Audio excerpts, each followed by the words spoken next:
해커스 세무사는 올바른 길이었습니다. 단순한 암기가 아니라 이해할 수 있도록 가르쳐 주셔서 동차 합격할 수 있었습니다.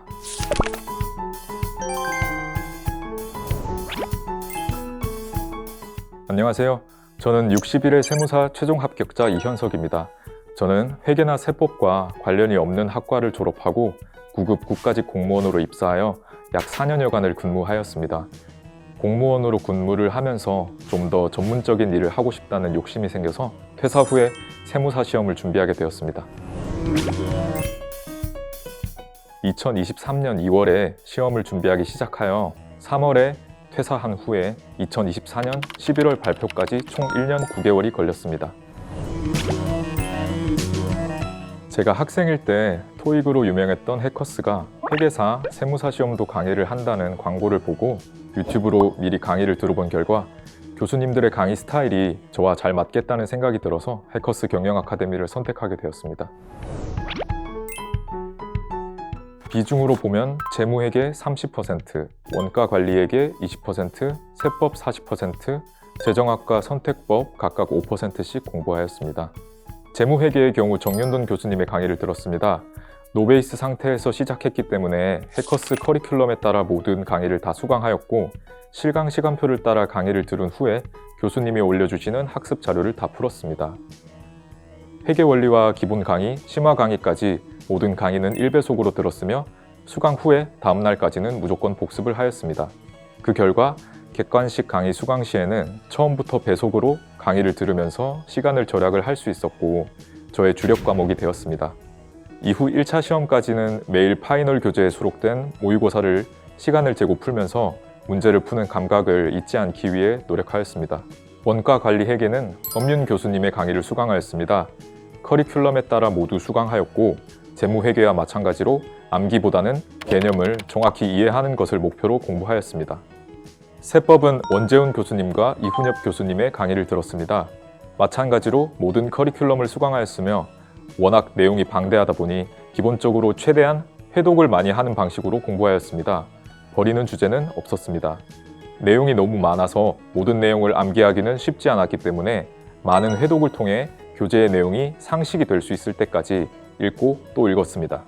재정학은 서호성 교수님의 강의를 들었습니다. 재정학은 2차 시험 과목이 아니기 때문에 이해할 부분은 이해하고 이해가 되지 않는 부분은 암기하는 방식으로 공부하였습니다. 1차 시험 막바지에는 OX 문제를 매일매일 풀면서 복습하였습니다. 상법은 이정엽 교수님의 강의를 들었습니다. 기본 강의로 이론을 정리한 후 객관식 강의가 열리기까지 기본서를 하루에 1시간 정도 시간을 투자하여 회독하며 이해하기 위해 노력하였습니다. 이후 객관식 교재에 수록된 문제와 해설을 1차 시험까지 계속 회독하였습니다. 비중으로 따지자면 재무회계 20%, 원가관리회계 10%, 세무회계 30%, 세법학 40% 정도였습니다. 재무회계는 강의 시간에 교수님과 함께 풀었던 문제를 강의가 끝난 후 다시 한번 스스로 풀어보고 이해가 되지 않으면 문제에 체크 표시를 해둔 후에 키핸드북을 한 번 더 보고 개념을 다시 정리하였습니다. 원가관리회계는 1차 시험을 준비를 하면서 개념은 이해하고 있는 상태였기 때문에 추가적으로 뭘 더 배운다기보다 자료를 해석하는 능력을 키우는 것을 목표로 공부하였습니다. 강의를 들을 때에는 배속으로 듣고 강의가 끝난 후에 스스로 다시 풀어보고 중요한 문제는 별도로 체크해두는 방법으로 복습하였습니다.